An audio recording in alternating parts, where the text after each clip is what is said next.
Pertama dalam sejarah kita lihat seorang mantan presiden yang kelihatan terus diusik setelah yang bersangkutan tidak lagi menjabat.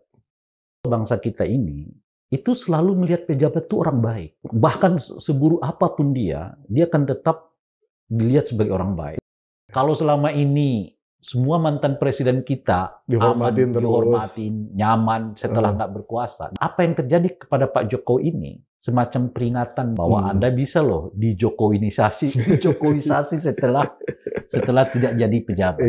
Diulik terus ijazah. Pindah ijazah ke pemakzulan.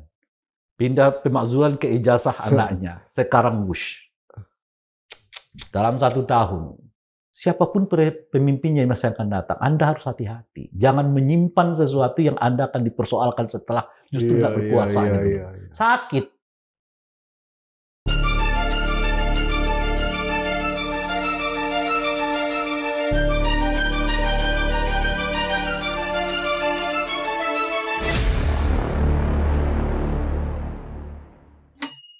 Bismillahirrahmanirrahim. Assalamualaikum warahmatullahi wabarakatuh. Sobat Forum yang luar biasa, dimanapun Anda berada, kembali bersama saya Bung Pida Hidayatullah di acara kesayangan kita PhD 4K, podcast hanya di sini, kritis, kreatif, konsisten, dan kocak. Survei kepuasan pemerintah dari beberapa lembaga yang muncul, angkanya kok beda-beda. Ada yang tinggi kepuasannya, ada yang ya nggak rendah juga, tapi ada di tengah-tengah lah kira-kira gitu. Perbedaan ini kenapa bisa terjadi ya? Apakah memang tergantung dari lembaga surveinya? Apakah ini lembaga survei kemudian didanai oleh siapa? Atau metodologi yang berbeda? Nah, namun demikian secara politik kenyataannya seperti apa? Nah, oleh karena itu untuk kita bisa menganalisa lebih bijak dan lebih objektif, di studio sudah ada kawan saya yang luar biasa nih, Bung Rey Rangkuti. Wah, survei. Kenapa ketawa? Bung Rey kenapa? Iya. Ya ada yang tinggi, ada yang rendah. Iya. Kok bisa nggak seragam gitu ya? Itu dia. Ini kan persis waktu kita menjelang Pilpres kemarin, ya kan. Ada yang menyebut begini, begono. Ya kan? Tapi kan hampir mirip kalau survei Pilpres itu dulu. Iya, tapi kan sebelum-sebelumnya. Oh ini jomplang, angkanya nggak beda jauh nih. Di Pilkada juga ingat dulu. Oh iya, bisa berubah total di ujung terakhir. Ya kan? Banten lah ya.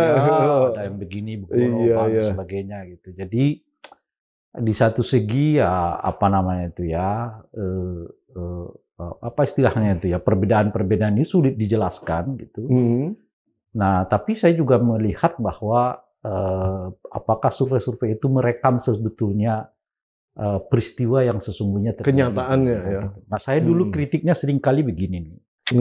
Orang Indonesia itu kalau ditanya soal kamu puas nggak gitu, umumnya itu mereka akan mengatakan puas. Karena nggak enak hati. Nggak enak hati persoalannya. Iya. Apalagi ditanyakan misalnya, kamu suka nggak sama si Anu? Mereka kan jawab suka. Karena menyebut nggak suka itu tabu, kayak tabu. Ada gitu rasa ya. tabu ya, dan sebagainya gitu. Kurang sopan. Apalagi saat yang bersamaan misalnya ya, dibagi-bagi beras dulu misalnya begitu ya. Jadi udah pernah ngerasain kenikmatan yang dibagikan. Nah, gitu kan. udah begitu ditanya, udah selesai lah tutup mata aja deh, kamu akan dapat jawabannya dia puas gitu. Itu menurut saya tipikal kultur kita gitu, sulit mengatakan nggak suka sama orang gitu. Tapi kenyataannya sebenarnya seperti apa? Nah itu dia makanya. Jadi maksud saya, yang saya mau katakan itu soal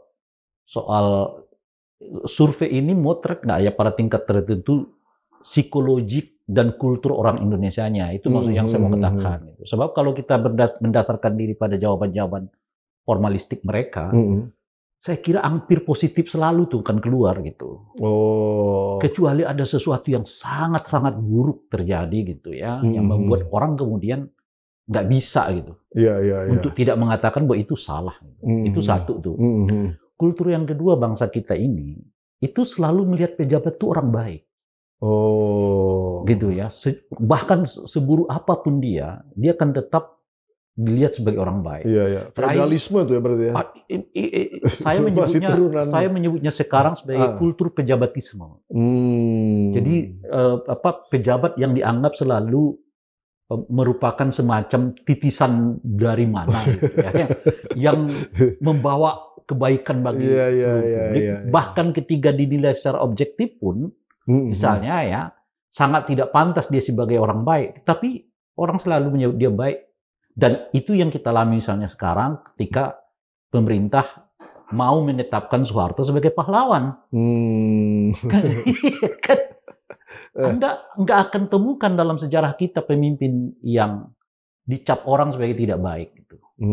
Nah ini yang saya sebut sebagai bukan hanya level nasional ya, sampai ke level daerah. Begitu ya bawaan kulturnya. Bupati, wali kota. Enak lu jadi pejabat kalau kayak gitu. Itu yang saya kultur pejabatisme. Gitu. Jadi kita nggak akan menemukan misalnya gubernur, bupati, ya kan, yang dicap buruk oleh warganya. Walaupun dia korup tuh. Ya, koruptor aja bisa terpilih lagi. Jadi memang pejabat itu kelas tersendiri tuh. Kelas tersendiri. Iya. Mungkin karena itulah semua sekarang orang berlomba-lomba untuk jadi pejabat. Ya kan, dia sekolah bagus-bagus di mana-mana, ujung-ujungnya jadi pejabat aja gitu. Apa juga udah bagus jadi pengusaha, ya kan, kaya raya, pengen jadi pejabat juga. Gubernur, pejabat ditangkap KPK. Gitu. Itu kan kejadian di beberapa tempat. Iya. Gitu. Ada udah bagus bisnis macam-macam, jadi menteri anu, jadi ketua olahraga anu, sekarang malah turun lagi jadi menteri anu. Iya. Itu karakter, karena pejabat itu istilah saya itu mendapat 3 hal sekaligus dia. Kayak didewakan gitu. Iya, karena mendapat 3 hal. Dia tentu dapat kekuasaan. Ya. Kedua, dia dapat ya gaji dong ya. Yang lumayan gitu. Dan yang ketiga, penghormatan dengan sendirinya. Privilege ya. Coba Anda bayangkan tuh ya. Di negara kita ini, apapun peristiwanya, kalau dihadiri pejabat, itu sukses namanya. Oh iya ya, bener. Saya juga kalau ada acara, nyari yang gunting pita atau akan jadi keynote speaker itu pasti pejabat. Iya. Kalau nggak kita pernikahan saksi didatangi pejabat, itu hebat. Itu pernikahan yang hebat. Gitu. Itu kultur pejabatisme itu. Di mana-mana kalau kita punya acara nih, mesti kata yang keluar pertama kali itu setelah salam, yang terhormat bupati, wali kota, gubernur.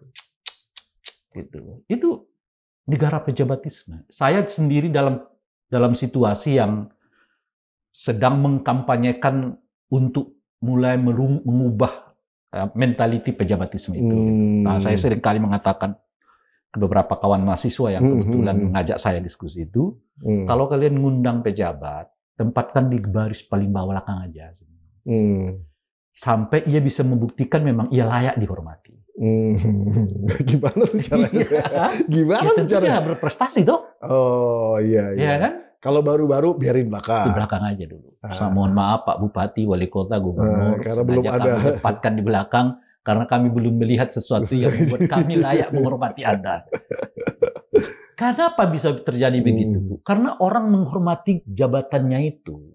Jadi siapapun yang masuk di situ, itu otomatis dia akan dapat penghormatan. Bahkan ketika nggak berbuat apa-apa pun, dia tetap terhormat karena jabatan itu. Gitu loh kira-kira. Nah, seperti Wapres lah ya.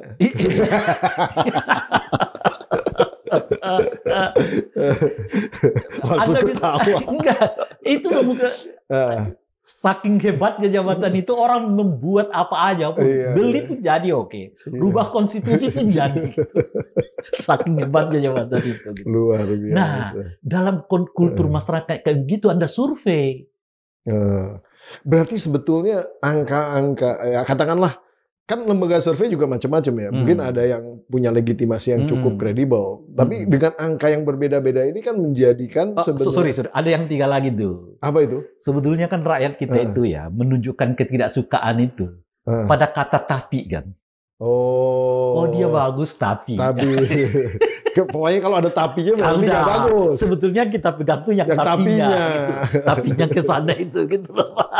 Nah, Tapinya ada mungkin beberapa lagi. Tapi ini, tapi tapi itu, ini tapi itu. makanya yang kita lihat tuh tapinya itu. Iya, Gitu. iya, Jadi iya, kalimat iya. pembukanya itu mesti bagus semua. Iya Ah, ini sudah bagus ya Bapak sekalian, ah, bagus. Ya ini kita hebat saya lah. apresiasi. Apresiasi Tapi, nah, itu yang kalian tuh nah itu yang panjang tuh. yang Misalnya. itu tuh. Oh, Nah, survei-survei itu nerepong tapinya itu enggak. nggak ketangkep. Itu makanya. Iya, iya, iya. Yang Anda kadang-kadang. bisa bayangkan. Jadi yang maksud saya tidak tahu menjelaskannya secara teoritik di situasi ini. Karena boleh jadi ya apa namanya sosiologi survei itu mungkin nggak ada ilmunya juga kan. Iya, iya, iya. Gitu. Nah, yang saya mau katakan itu dalam publik dengan kultur yang seperti itu, Anda survei, yang akan sulit mendapatkan tingkat kepuasan yang anjlok. Gitu.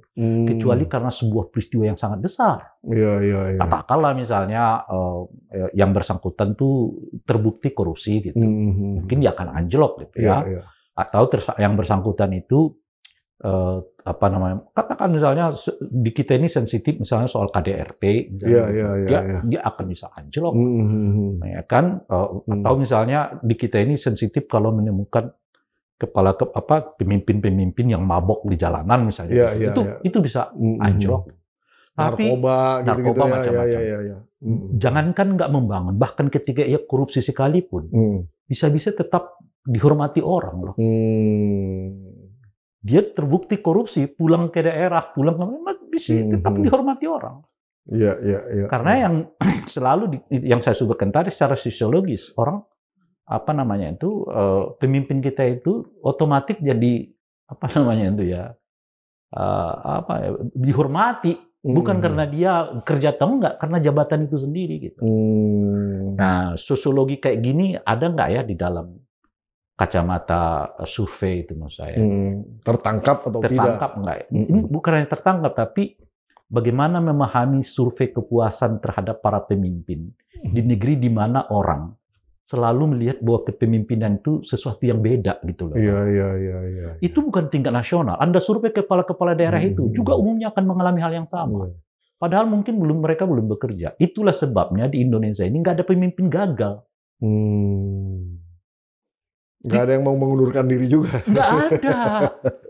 Ada udah orang teriak mundur gitu ya. Iya. Wah, justru saya ingin bertahan untuk menjawab tantangan itu. Saya masih bertanggung jawab gitu. Mungkin Iya. ini tidak di tingkat nasional ya, sampai ke tingkat level ke lokal. Anda cari aja. Iya benar juga. Survei aja.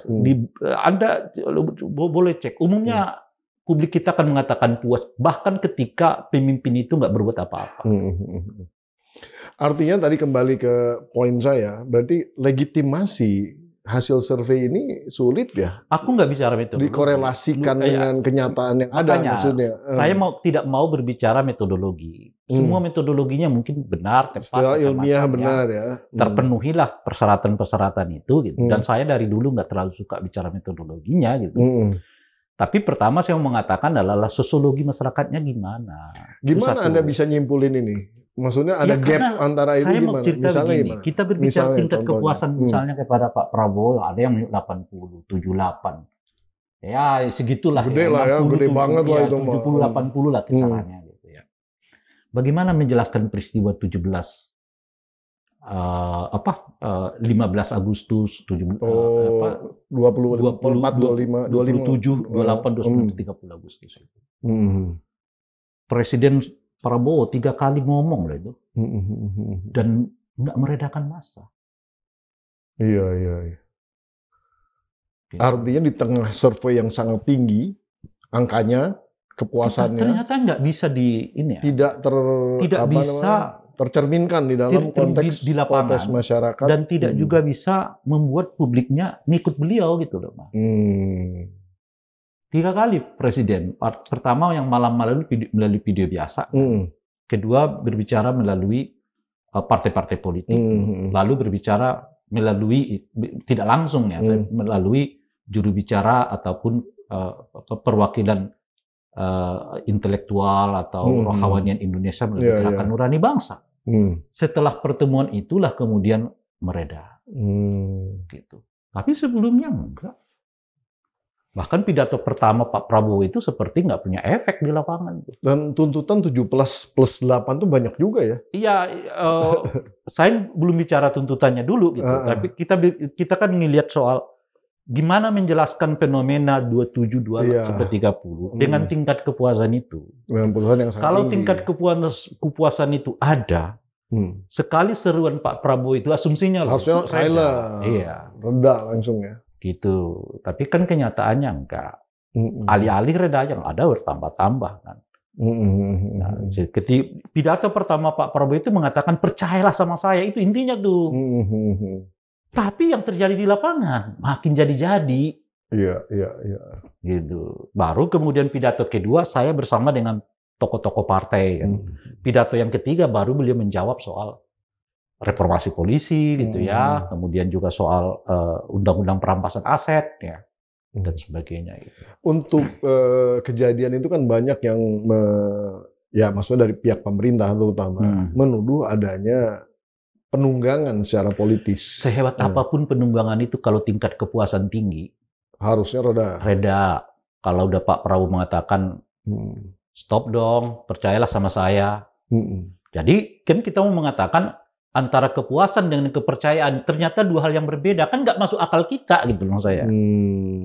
Orang kalau udah puas tidak koheren tuh ya. Seolah-olah begitu kan, tapi kan nggak masuk akal secara teoritik. Kalau orang udah puas dia percaya dong. Pasti. Iya kan. Tapi kalau ada orang misalnya mengatakan, oh kepercayaan itu belum tentu menunjukkan kepuasan. Gimana logikanya? Saya puas sama Anda, tapi saat yang bersamaan saya nggak percaya sama Anda kan susah. Itu dua hal yang berbeda dalam satu mangkok gitu kan susah dipertemukan gitu. Nah fenomena ini juga sebenarnya lebih stabil pada saat Pak Jokowi memimpin ya. Artinya pada saat 10 tahun Jokowi memimpin, sebetulnya keributan semacam yang terjadi seperti kemarin kan hampir dibilang tidak signifikan. Ya, itu dia. Tidak sesignifikan itu. Itu dia. Lagi-lagi itu. Itu enggak. Pertanyaan Bung itu justru mau mengatakan kenapa di dalam tingkat kepuasan 80% itu ada peristiwa yang kayak gitu kan? Persis, itu satu. Padahal di eranya Pak Jokowi, bahkan ketika 60% tingkat kepuasan kepada Pak Jokowi, nggak ada keributan macam itu. Padahal tanda kutip ya lawan politik Pak Jokowi itu ya berat-berat juga ya. Berat, termasuk di dalamnya saat itu adalah Pak Prabowo. Untuk periode yang pertama. Nggak terjadi. Anda bisa bayangkan Pak Prabowo masuk 80%. Bahkan dulu menyebut ada yang sampai 90% kan tingkat kepuasan itu. Saya kira dulu kita diskusikan di sini juga dulu ya. Sekarang 80%, turunlah sekitar 10%. Dan orang selalu mengatakan nggak ada presiden di dunia ini yang tingkat kepuasannya mencapai 90%, bahkan sebelumnya bekerja kan kira-kira gitu loh ya kan. Nah itu yang saya mau katakan. Jokowi memulainya dengan 60%, tapi bisa nggak ada peristiwa sebesar itu. Di tahun pertamanya? Di tahun pertamanya. Pak Prabowo memulai 90%, 80% setahun setelah itu terjadi peristiwa yang... Iya. Ya istilah saya sepertiga dari peristiwa 98 gitu loh. Gimana menjelaskan itu dengan angka-angka survei ini? Iya. Lalu gimana kita kemudian melaksanakan basis, mohon maaf nih, penilaian dari pemerintah itu ya pada akhir? Saya nggak tahu. Karena kan metodologi yang ada cuman itu aja pada akhirnya gitu ya. Yang saya mau mengatakan tuh jangan sampai pemerintah terpana dengan survei-survei ini. Gitu. Itu saya mau katakan. Jangan kepedean gitu ya. Lalu kemudian merasa bahwa kritik-kritik yang dibangun oleh orang selama ini nggak koheren dengan masyarakat gitu. Nah, kenapa gitu? Dari dulu misalnya kita udah berbicara betapa penting polisi ini reformasi. Tapi kan diabaikan. Misalnya gitu. Dari dulu orang sudah mengatakan hati-hati anggota DPR dengan gaya hidupnya yang berlebihan. Tapi kan diabaikan gitu. Dengan selalu dijawab dengan tingkat kepuasan macam-macam. Polisi juga buat survei, kita meningkat kok. Meningkat ya. Apa namanya? Makin disukai lah. Makin disukai dan sebagainya. Nah, padahal di tengah-tengah itu ya kan ada kerentanan yang luar biasa. Gitu. Di tengah-tengah cerita tentang kepuasan itu, yang terjadi di memori orang sebetulnya, yang keingat oleh orang itu, ini sesuatu yang harus diperhatikan dengan serius. Gitu. Iya, iya, iya. Begitu momentumnya terjadi, nggak ada yang bisa meredamnya. Ada tendensi dari pemerintah yang sekarang ini, rezim sekarang ini, ketika ada yang berbeda, itu jadi kayak menuduh seolah-olah Persis, itu yang saya mau maksud, Bung. Anda cerdas betul memang. ya kita sehati soalnya. Persis itu yang saya mau katakan. Jangan karena ada 80%. Betul. Tiba-tiba orang yang merasa bahwa polisi reformasi itu kan kecil, cuman sekian. Terus orang mengatakan undang-undang itu kan kecil, ya kan? Orang mengatakan ini kecil. Keributan didanain koruptor. Itu kecil, ya kan? Kritik-kritik, mereka kan orang yang sakit hati, nyinyir macam-macam. Gitu loh kira-kira. Iya. Padahal ya kalau dipotret ininya misalnya tadi tuh kan soal tingkat kepuasan itu, ya orang akan puas lagi-lagi kalau dijelaskan itu. Tetapi sebetulnya mereka sedang menyembunyikan banyak persoalan yang direkam oleh mereka terus-menerus. Begitu kelihatan ada momen, begitu sampai pada puncaknya, yang meletus seperti peristiwa 27 30 Agustus kemarin. Persis seperti peristiwa kita 98, itu kan tumpukan. Yang selalu dinihilkan oleh para pembantunya Pak Harto. Kan. Nggak ada itu, semua orang senang. Semua orang gini, Pak Harto ini bisa selagi begini-begini. Rakyat mau bapak lagi. Bapak pembangunan, bam. Jatuh juga ya. Jatuh, dan bukan hanya soal jatuh, tragedi. Iya. Berapa banyak orang yang kehilangan dimensi kemanusiaannya. 98 itu, di peristiwa 278 itu bukan hanya soal kerugian fisik bangunan yang dirusak itu, dan udah ada korban manusia, dan sekarang hampir 1.000 orang ditahan oleh polisi. Kan ini semua sia-sia menurut saya itu. Sesuatu yang sebetulnya bisa kita cegah kalau sedari awal kita mau tidak menyepelekan kritik itu menurut saya, nggak menyepelekan protes. Jadi intinya adalah orang tuh nyimpan, meski kesannya seperti melupakan, padahal sebetulnya mereka sedang nyimpan. Itu yang saya sebut tadi, Bung, di Indonesia ini. Nahan-nahan gitu ya. Di Indonesia ini kalau nggak berat-berat gitu amat, ya lebih baik dia simpan gitu loh, Pak. Ya, kita maafkan. Tapi nyimpen tuh barang. Nanti pada saatnya, puncaknya. Yang terjadi apa yang terjadi? Amok. Iya. Gitu. Amok itu apa? Ya seperti 278 itu. Luapan kemarahan. Nggak jelas apa ininya. Yang penting sampah namanya amok ya kan. Jadi dia protes pada sesuatu yang dia nggak bisa jelaskan juga apa yang betulnya yang itu ya nyesek gitu loh. Ya, udah marah banget. Marah nyesek gitu. Jadi itu yang kita alami, dan oleh karena itu ya selalu jadi destruktif sifatnya di jalanan itu. Gitu. Basis empati daripada para pejabat berarti harus diasah nih. Kalau seperti ini. Maksud itu satu ya. Artinya mereka harus lebih alert, lebih dengerin. Betul. Lebih yang kita mau sebetulnya kalau kembali ke pertanyaan awal itu, jangan selalu terpukau pada ucapan-ucapan manis orang, itu intinya. Pak, tingkat kepuasan segitu. Pak, aman. MBG Pak udah 20 juta, 30 juta, 40 juta.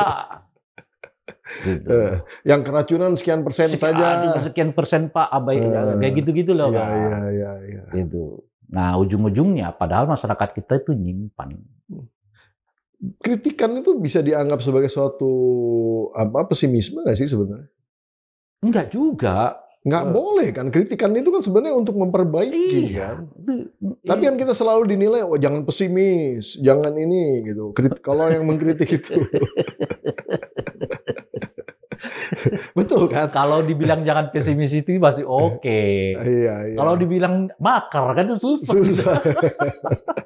Berat tuh ya, berat. Kalau yang masih kamu itu pesimis ya. Iya. Tinggal dibuktikan bahwa kerja-kerja ini dapat memberi optimisme kan. Nah, yang susah itu kalau belum apa-apa itu makar. Iya. Dan paling tidak yang disebut itu pembenci. Tapi di lain pihak juga sebenarnya pemerintah menyadari juga Pak Prabowo beberapa kali ngomong bahwa oposan di Indonesia ini bukan kultur Indonesia. Nah itu dia. Berarti sebenarnya nggak ada Ya, oposan. yang saya mau katakan itu yang keliru dari cara berpikir Pak Prabowo. Saya mau mengatakan, Gimana tuh? saya nggak berani. Mestinya beliau belajar juga dari peristiwa 27-28. Saya kira kita udah bicarakan di sini kemarin. Oh ya. Itu yang saya sebut, kalau tidak ada oposisi formal dan informal, yang terjadi itu oposisi jalanan. Negara demokrasi dimanapun selalu menghajatkan oposisi. Itulah mengapa penting demokrasi, supaya ada tempat yang mulia bagi para oposan. Gitu. Kalau nggak ada sediakan formalnya di DPR, lalu informalnya di tokoh-tokoh bangsa ini, orang akan membuatnya di jalanan. Dan ketika oposisi itu di jalanan, maka hukum jalanlah yang bekerja. Yang namanya hukum jalanan itu yang peristiwa 98, peristiwa 27, 2025 yang lalu. Gitu. Jadi kalau Pak Prabowo mengatakan oposisi itu bukan kultur kita, itu bukan soal kultur, itu soal pilihan sistem. Kita memilih republik, memilih demokrasi, dan dengan sendirinya memilih pemilu. Di pemilu itu ada peristiwa menang dan kalah. Yang menang berkuasa, yang ngalah kontrol. Itu udah hukum demokrasinya. Ini bukan soal kultur. Jangan Pak Prabowo mengatakan bahwa kultur kita nggak sesuai dengan demokrasi. Jangan kalau Pak Prabowo mengatakan begitu tuh, para pendiri bangsa kita dahulu nggak mengatakan kita pemilu deh tahun 46. Mengapa para pendiri bangsa kita itu berani mendorong pemilu tahun 46? Karena mereka menyadari, ya kan, Indonesia yang mau dibangun itu ya berdasarkan demokrasi. Para pemimpinnya harus lahir dari proses pemilu. Nggak ada tidak lain dan tidak bukan. Meskipun pemilu 46 itu nggak terjadi, baru 55 kita lakukan, tapi kan jelas cara berpikirnya. Di situ juga kalau Anda baca ya, misalnya di undang-undang tentang pemerintahan daerah di awal-awal itu, di bab penjelasan, saya lupa penjelasan dari pasal apa gitu, dinyatakan dengan tegas bahwa pilkada langsung itu adalah cita-cita dari kemerdekaan Indonesia. Disebutkan di situ itu adalah hal yang paling terbaik bagi bangsa ini, bahwa seluruh rakyat Indonesia dapat memilih pemimpin mereka secara langsung.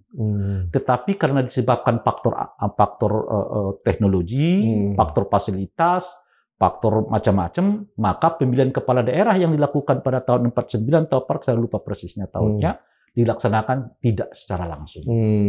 Tapi di situ dinyatakan bahwa tujuan dari pemilihan kepala daerah itu pada waktunya nanti harus dilakukan secara langsung. Gitu. Itulah yang menurut para pendiri bangsa yang paling hakiki, bahwa pemimpin-pemimpin itu lahir dari produk rakyatnya sendiri. Dipilih secara langsung oleh rakyatnya. Gitu. Makanya kalau disebut ini bukan kultur kita, gimana nggak kultur? Dari awal para pendiri bangsa sudah mencanangkan itu kok. Bahwa demokrasi, yang salah satu ikon terbesar dari demokrasi itu adalah pemilu, bahkan 1 tahun setelah kita merdeka udah dicanangkan oleh para pendiri bangsa. Dia tentu masuk maklumat surat X kan, yang meminta supaya masyarakat siap pemilu, kemudian meminta masyarakat membuat partai sebanyak-banyaknya, dan persyaratan pendirian partai politik sangat mudah pada saat itu. Gitu. Model tatanan demokrasi seperti apa yang diperlukan untuk menjaga eksistensi si oposisi ini untuk tetap ada? Karena kan sekarang ini seolah-olah ya, tanpa hak didesain, semua partai pengen ikut berkuasa. Ya itu dia memang. Ruangnya gimana tuh kira-kira? Ya ini kan suka nggak suka ya. 32 tahun era Pak Prabowo, Pak Jokowi, era Pak Harto itu mengubah 2 hal penting di dalam bangsa ini menurut saya. Pertama adalah kultur demokrasi hilang. Gitu. Jadi mungkin kultur demokrasi ini penting dulu ya kita tekankan, karena itu lebih dari sekedar sistem demokrasi yang kita bangun. Gitu. Itu satu. Nah yang kedua adalah kultur dialog. Sebetulnya dialog dan demokrasi itu koheren banget. Orang mau berdialog itu dia butuh demokrasi sebagai iklimnya. Gitu. Demokrasi itu harus ditumbuhkan di dalamnya adalah dialog. Gitu. Nah, di kita demokrasinya ada, tapi kulturnya ini yang saya sebut nggak ada. Yaitu kultur berdialognya tidak ada, ya dengan sendirinya kultur berdemokrasinya juga turun. Akibatnya apa? Akibatnya mekanik semua nih. Yang penting ada pemilunya. Ya kan? Pemilunya ada pura-pura debat-debatnya. Formalisasi saja. Ada pura-pura debatnya ya kan? Pura-pura debatnya ya kan? Isinya hampir sama semua kok ya kan? Iya. Nah, lalu setelah itu berkuasa, yang namanya pura-pura, nanti sama-sama juga kita berkuasa kata dia ya kan? Nggak ada orang yang ikut bertanding kayaknya ikut gabung. Iya, makanya. Padahal jargonnya keren-keren kan? Perubahan. Padahal berubah lagi habis itu. Kita mau perubahan kata dia kan. Mau perubahan ya kan. Ini kelanjutan ya. Nggak bisa lagi dilanjutkan ya, harus perubahan. Baru seminggu ditetapkan hasil pemilu kita ikut loh ya. Kultur demokrasinya nggak terbangun. Bagi mereka pemilu itu yang seringkali saya sebut, kita tumbuh dengan pemahaman demokrasi minimalis. Apa demokrasi minimalis itu? Formalisasi saja. Ya, sesuai aturan aja. Yang penting nggak langgar aturan. Terus kalau aturannya nggak nyenangin dia, ya ubah aja melalui MK. Kata dia. Apalagi ada paman di situ ya kan. Jadi artinya sebenarnya maksud mekanisme apapun yang akan kita desain, kalau kulturnya belum siap. Persis. Anda memang cerdas. Persis. Nah, kapan kita akan siap kalau kayak gitu? Nggak bisa, itu harus melalui pendidikan. Nah, prosesnya nggak akan instan lah ya. Nggak akan instan. Ya. Itu harus melalui suatu evolusi yang bertahap. Jadi itu harus melalui pendidikan, melalui contoh-contoh. Ya kan? Kulturalisasi gitu loh. Itu harus proses yang harus dilakukan. Dan itu juga harus diteladani, maksudnya diberikan teladan oleh para pemimpin kita juga. Makanya harus ada contoh-contoh yang contoh hidup untuk itu. Yang membuktikan bahwa lagi-lagi misalnya kekuasaan itu barang biasa aja gitu. Iya, bukan sesuatu yang nah di kita kekuasaan konkret itu gitu kan. Kekuasaan itu bisa dipertahankan bahkan dengan segala cara. Nggak ada kan di kita seperti Hatta misalnya. Saya beda sama Soekarno dan sudah nggak bisa dipertemukan, saya mundur. Itu luar biasa tuh ya. Gitu kan? Gitu. Nggak ada orang seperti Habibie. Oke, saya nggak bisa lagi maju. Bukan karena aturan yang melarangnya, enggak. Tapi karena laporan pertanggungjawaban saya ditolak oleh partai saya sendiri katanya. Nggak mungkin dong saya maju ngelaporin pertanggungjawaban. Nggak ada. Gitu. Nah, jadi contoh-contoh yang seperti ini harus diperbanyak. Saya kira salah satunya sebetulnya bisa kita lihat juga dari Ibu Mega lah ya. Ibu Mega ketika begitu ramai tuntutan supaya Jokowi 3 periode, Ibu Mega mengatakan itu melanggar dan menabrak konstitusi. Dan Bu Mega juga yang mendorong yang pemilu langsung ini kan? Nah, itu dia. Iya. Nah, kan itu harus diapresiasi tuh. Sampai sekarang kan. Kalah ya kami di luar kata Ibu Mega. Betapapun rayuan untuk masuk ke dalam itu tinggi sekali kan. Tapi ya penghormatan terhadap demokrasi itu membuat kami ya harus berada di luar. Karena rakyat milih kami untuk berbeda dengan Pak Prabowo kan. Pak SBY waktu itu? Bukan, yang sekarang. Iya. Yang sekarang. Rakyat memberi amanat kepada PDI untuk berbeda dengan Pak Prabowo. Gitu loh. Nah, makanya Ibu Mega menghormatinya dengan memilih tetap berada di luar gitu. Contoh-contoh yang kayak begini yang harus kita perbanyak. Iya. Bukan contoh-contoh yang seperti kemarin kan. Ya kan, demi anak ubah aturan. Gitu ya. Bansos di mana-mana. Ngomong A tapi maunya B gitu. Jadi istilah saya di satu segi lain tuh Bung, perlu kosmopolitanisme politik. Jadi kosmopolitan politik itu adalah antar ucapan dan tindakan itu sinkron. Nah di kita ya yang terjadi setidaknya dalam 10 tahun terakhir ini politik basa-basi kan, ngomong A maunya B, ngomong B maunya C. Gitu. Dan gampang banget merevisi itu. Mengucapkan mudah. Merevisi mudah, minta maaf mudah. Dan kita memang pemaaf. Dan kita pemaaf. Gitu. Sambil merekamnya sebetulnya. Gak sakit. Sakit. Tapi gue maafin juga lah gitu. Oh, aduh. Nah, kalau seperti ini, mohon maaf nih, ketergantungan Pak Prabowo dengan Pak Jokowi tinggi nggak? Karena kan bagaimanapun juga Pak Jokowi lebih bisa memanage pemerintahannya pada saat itu. Ini teorinya lah ya, ini kan teori ya. Ah, Kalau tingkat kepuasan kepada Pak Prabowo itu turun, hmm, asumsinya orang ingat masa lalu dan yang paling dekat itu adalah Pak Jokowi. Gitu. hmm.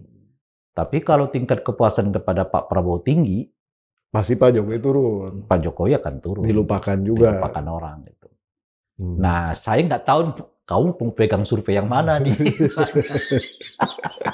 Enggak, kita nggak bicara survei lagi. Iya, kira-kira. Nggak, maksud saya ketergantungan. Kan ini kan Nggak, kalau konon begini. kabarnya ada dua matahari, Iya. tapi kan konon kabarnya sedang memisahkan diri. Iya. Nah, tapi dalam kondisi kayak gini apa balik lagi nih? Enggak, yang gini aja. Ketergantungan kepada matahari yang enggak, satunya. saya gitu, katakan maksudnya. begitu tadi, kalau kau percaya bahwa tingkat kepuasan 80%, Iya, iya. artinya Pak Jokowi mungkin sedang-sedang aja. Kalau Pak Jokowi sedang-sedang aja, ya tingkat ketergantungan juga rendah dong. Ngapain lagi kan? Iya, iya. Gitu loh kira-kira. Iya, tapi maksudnya Pak Jokowi ini kan udah diserang dari mana-mana juga nih, dengan isu macam-macam kan. Menurut Anda itu sebenarnya keberadaan Pak Jokowi itu masih dihitung orang nggak gitu? Soal apakah ya dihitung atau tidak, saya nggak tahu persis. Lagi-lagi kita butuh untuk melihatnya lah ya kan. Tapi yang objektif dengan cara melihat juga dalam sebuah kultur yang tumbuh di tengah masyarakat kita gitu. Yang saya mau katakan begini, apa namanya itu ya, di satu segi ini kali pertama dalam sejarah kita lihat seorang mantan presiden yang kelihatan terus diusik setelah yang bersangkutan tidak lagi menjabat. Ada orang menyayangkan itu, tapi saya jujur agak menyambut positif itu. Oh, maksudnya gimana tuh? Ya kan, saya kan mengatakan tadi saya lagi kampanye DP Jabatisme itu tadi kan. Oh, korelasinya? Ya supaya orang terbiasa lah melihat bahwa jabatan itu biasa-biasa aja. Oke. Kalau selama ini semua mantan presiden kita Dihormatin terus. dihormatin, nyaman setelah nggak berkuasa, dan itu membuat mereka merasa nggak penting-penting amat membangun lah ini Pak, karena pasti mereka dipuji-puji tetap gitu. Nah, apa yang terjadi kepada Pak Jokowi ini semacam peringatan menurut saya kepada siapapun yang memimpin ya, bahwa Anda bisa loh dijokowinisasi setelah tidak jadi pejabat. Iya. Diulik terus. Itunya diulik, ininya diulik. Ijazah. Pindah ijazah ke pemakzulan. Pindah pemakzulan ke ijazah anaknya. Sekarang Bush. Dalam 1 tahun. Gitu. Sebentar tuh ya? Iya. Sebentar. Apakah itu memberi efek bagi misalnya popularitas, kesukaan kepada Pak Jokowi? Bagi saya itu mungkin yang kedua, yang ketiga. Apa itu? Yaitu ini. Bagi saya yang pertama itu adalah munculnya masyarakat yang mempersoalkan kepemimpinan pemimpin mereka yang sebelumnya. Gitu. Apa yang terjadi? Itu kan artinya siapapun pemimpinnya yang masa akan datang, Anda harus hati-hati. Jangan menyimpan sesuatu yang Anda akan dipersoalkan setelah justru nggak berkuasa. Iya. Sakit. Kenapa sakit? Sudah, ini kan Mas hanya menikmati kan. Iya. Lupa malah lengser ke Prabon. Iya, kok malah saya nggak dapetnya kayak gini-gini lagi. Iya.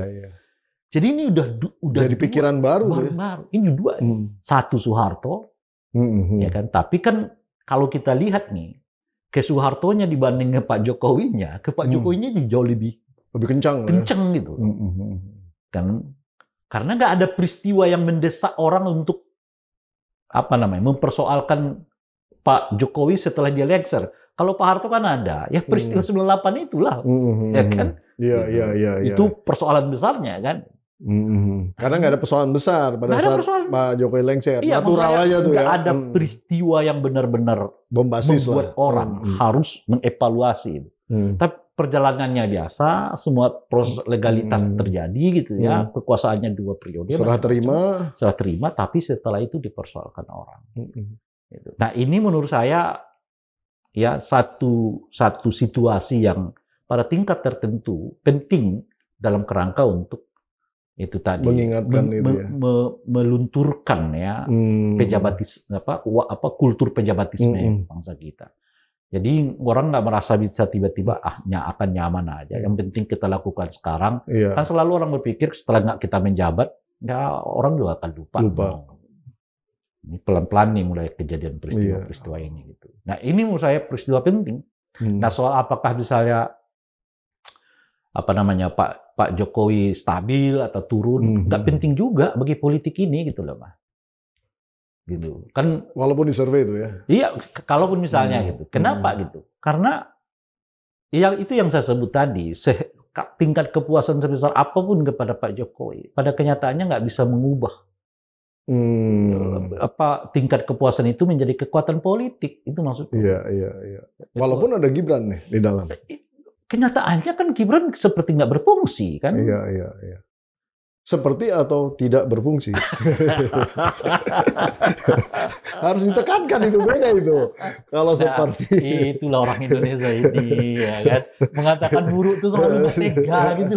Nah, termasuk seorang Ray Rangkuti pun kayak gitu. Bahkan saya pun kadang-kadang begitu. Iya.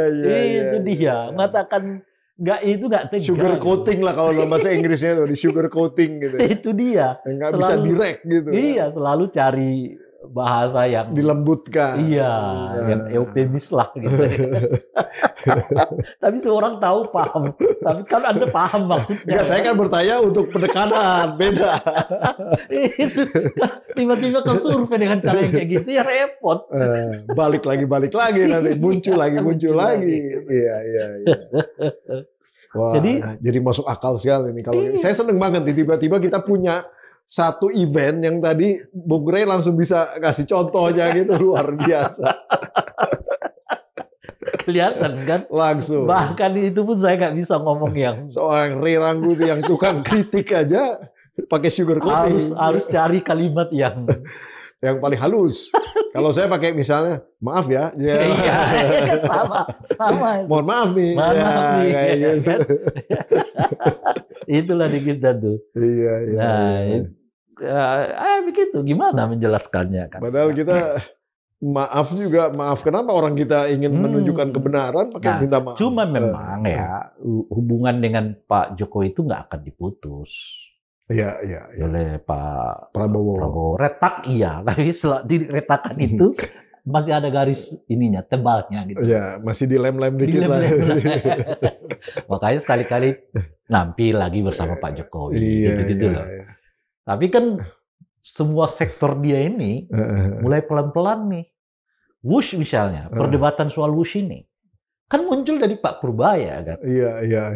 Setelah Pak Purbaya mengatakan nggak mau dibayar pakai BBM, iya. Hutang-hutangmu kan kira-kira bahasa begitu. Iya. Ini kan hutang lo kok gue yang bayarin kira-kira gitu ya. Tapi logikanya benar juga karena dalam konteks ini kan mesti bawah Danantara sekarang kan. Oh, iya, kan? Artinya memang independensi si lembaga Danantara harus diuji dulu. Gitu. Iya betul. Nah, betul juga. Iya udah benar tuh. Kan cuman pernyataan Pak Purba itu membuat orang kemudian menggeliat ada apa dengan Wush kan? Kok utangnya begitu besar, lalu turun lagi gimana sih? Mulai dibahas gitu. Nah muncul lah itu kan soal dugaan markup ya kan? Dan yang paling mengherankan itu lagi ternyata KPK sudah melakukan proses penyelidikan sejak dari Januari 2025, jauh sebelum Pak Purbaya ngomong tentang itu. Itu kan saya sendiri agak terkejut ketika KPK menyebut bahwa mereka sebenarnya sedang menginvestigasi ya kan dugaan adanya tindak pidana korupsi di dalam pengadaan kereta Wush ini gitu. Sejak Januari loh itu. Nah, lagi-lagi kalau kita tarik ke politiknya, kok bisa ya? Apa nggak ada sen kiri dari sen kanan dari Pak Prabowo kan kira-kira gitu ya KPK itu sebab ini sangat ikoniknya Pak Jokowi. Betul ini. Itu poinnya saya mau angkat. Ini ikoniknya dan sekarang orang sebenarnya suka bus ini. Saya termasuk yang suka naik bus soalnya. Maksudnya dalam konteks sebagai fasilitas ya. Kamu ini memang cerdas banget. Yang saya mau katakan begini. Kita bedakan dulu antara tujuan membuat WUSH dengan proses pengadaannya. Oh iya, saya paham itu. Kalau tujuannya mungkin kita bisa berdebat lah ya. Saya juga menikmati WUSH. Karena kita senang ke Bandung kan. Tapi bukan karena itu saya setuju misalnya ada korupsi di dalam. Nah itu. Nah sekarang yang perdebatan dengan yang dimunculkan Pak Purba itu bukan soal manfaat WUSH-nya itu, tapi soal ada nggak sih sebetulnya dugaan korupsi di dalamnya gitu. Nah, dalam konteks yang saya mau katakan itu, ternyata ini sudah dilakukan kajiannya oleh KPK sejak dari Januari lalu. Nah, ketika KPK masuk ke proyek ini, gitu ya, apa nggak sen kiri sen kanan dulu? Itu maksud saya, khususnya kepada Pak Prabowo. Kenapa? Karena ini menyangkut proyek yang ikoniknya Pak Jokowi. Itu satu hal tuh. So, kalau kemudian ini pun tanda kutip ya, diturunkan makna penting keberadaan WUSH itu ke persoalan korupsinya gitu ya. Itu kan artinya dua ikonnya Pak Jokowi itu sekaligus dikuyuk-kuyuk orang sekarang gitu. IKN dengan satu IKN, yang kedua adalah WUSH. Kita nggak tahu nanti yang ketiga kan. Udah ada ijazah. Bang, kalau ijazah ini kan itu bukan ikonik, bukan ijazah ini personality. Tapi kan bahkan kepada apapun yang dibanggakan oleh Pak Jokowi sebagai ikon dari prestasinya sebagai presiden, ini sekarang dibiarkan, ya mungkin bahasa supaya nggak eufemisme itu tadi kan, seperti seolah dibiarkan oleh Pak Prabowo untuk kuliti masyarakat gitu. Bukan diperintahkan ya. Dibiarkan. Wah, luar biasa. Gitu. Nanti urusan WUSH ini kita khusus. Oh iya. Dan minggu depan lah kita bahas lagi. Ahli ekonomi yang ini kita nggak paham soal itu. Enggak, tapi maksudnya kira-kira angle politiknya itu di mana gitu. Iya. Kalau Bung Rey harus ada angle politiknya. Mungkin ada beberapa patah kata penutup untuk audiens PhD, silakan.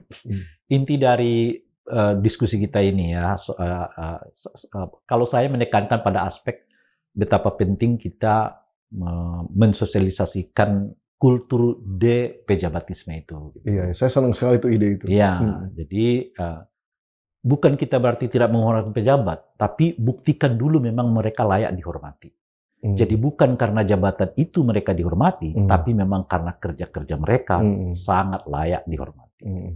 Soekarno, Hatta, Tan Malaka, Syahrir, Sudirman, sederet nama dari para pendiri bangsa. Mereka dihormati bukan karena jabatannya, tapi karena memang tindak tanduk mereka dan prestasi mereka dan juga pengorbanan yang mereka lakukan bagi bangsa. Inilah yang membuat kita selalu respect kepada mereka semua. Luar biasa, Bung Rey. Terima kasih sudah ada di sini. Pokoknya jangan bosan-bosan. Reguler kita bahas lagi nanti. Nanti isunya yang lain tentunya. Terima kasih. Sama-sama, Bu. Nah, Sobat Forum yang luar biasa, itu tadi Bung Rey Rangkuti, kita sudah membahas tentang bagaimana sebetulnya adanya semacam gap yang cukup signifikan antara realita di dalam konteks kemasyarakatan dengan apa yang dimunculkan angka-angka survei yang ada.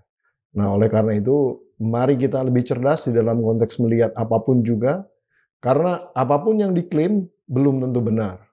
Apapun yang kemudian dihasilkan harus benar-benar bisa dirasakan oleh kita semua pada dasarnya. Nah, itu pesan dari semangat daripada podcast kali ini. Akhirnya kita juga harus undur diri. Nonton terus PhD 4K, podcast hanya di sini, kritis, kreatif, konsisten, dan kocak. Saya Pembida Hidayatullah. Undur diri sampai di episode berikutnya. Wassalamualaikum warahmatullahi wabarakatuh. Luar biasa.